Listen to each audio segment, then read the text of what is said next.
Welcome everybody to another episode of Gary Responds, where we read the comments because they're just great and we want to talk. Let's do it. Sean78745 says, you know what would be a good trick at this spot? A frontside 180. Leticia. Damn, you're a cold devil. Yeah, it seems like she's in her days where it's like, yeah, I did the thing. I'm not really competing with the younger girls.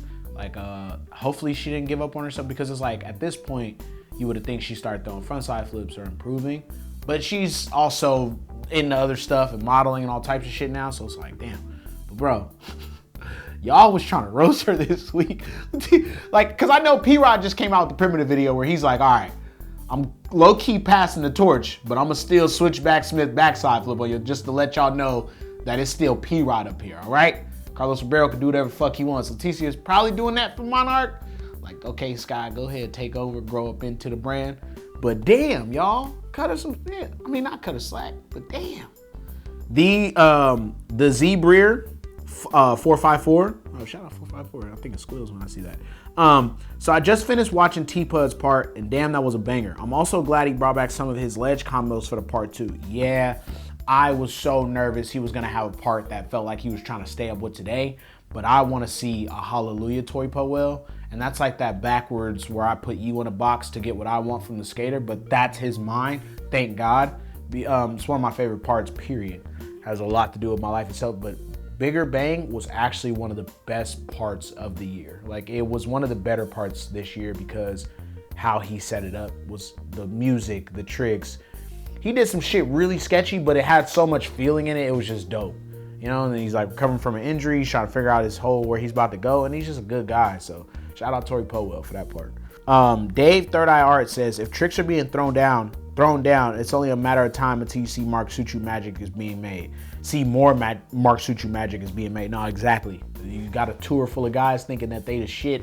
Mark has like this competitive thing. It's subliminal, but that boy, he wants to just go out and do his shit too. So shout out Mark Suchu. Cheerio Box says, Tom Assa's cruise control was sick. So glad he's happy on that team and he's doing his style instead of that zero big boy hucking stuff he was forced to do before. Good Lord, Tom is so much style. What big boy hucking stuff was Tom Assa really doing? I mean, he could do his shit. He's a skateboarder, but yeah, he never fit that. So I'm glad he's on Santa Cruz, but honestly, I think Tom could be on a different team, and shout out to Santa Cruz, but he could be in multiple places with his level of how good he is.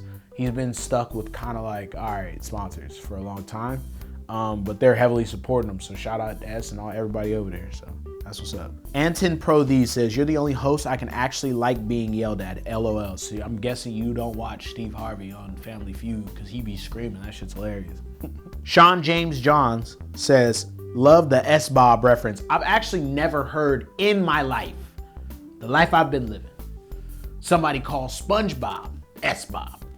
I mean, you was probably not oh shit. Back, I got audio? All right. You probably not a real keyboard warrior, so you was just like, let me just type this, get out of here. I like SpongeBob, cool. I ain't never heard nobody try to abbreviate SpongeBob and say S-Bob. That was crazy. Bobcat says, anyone ever try to put captions on with this bloke? Hey man, don't be calling me no bloke. What's a bloke? Cody Warner says, Loaded Lux voice, you gonna get this work, man. Yeah, shout out Loaded Lux. It's one of my favorite battle rappers. So that was a good reference that you knew that. That floats over into that world. Big Black Balls. Nice. Gary, give us your opinion on Aurelien Giraud versus Nyjah in the Olympic qualifiers. I think Aurelien was robbed. I do too. I sincerely do. Now that shit is the reason why I hate that shit, because trying to score a flip trick over a rail trick to me is insane. For somebody to do a hard flip, late flip over a hubba, first try in a contest is, I don't know how to score that, but I know it's great. Versus like, I just feel like he was robbed of the score he got, and that's why I hate that. Like, because it's like, look at me having to say the score was too low for somebody that did a hard flip, late flip. Like, it's kind of a kooky trick in a way, but it's definitely difficult. If it's down to the wire, you get one more try left, and somebody spanks a hard flip, you're like, whoa. So I think he was robbed on that. Now, do I think Nyjah was gonna win anyway because he did a switch heel crook after? Hell yeah. Nyjah, He's a lot, y'all. Switch Hill Crooked Grind. Ain't no every day. A-Train, the conductor, says, hot dogs delicious, bro. I like to think otherwise. This wraps another episode of Gary Responds, and I'm going to give you 2 things to clear. I don't even want to say links, because I'm not, nope, not me.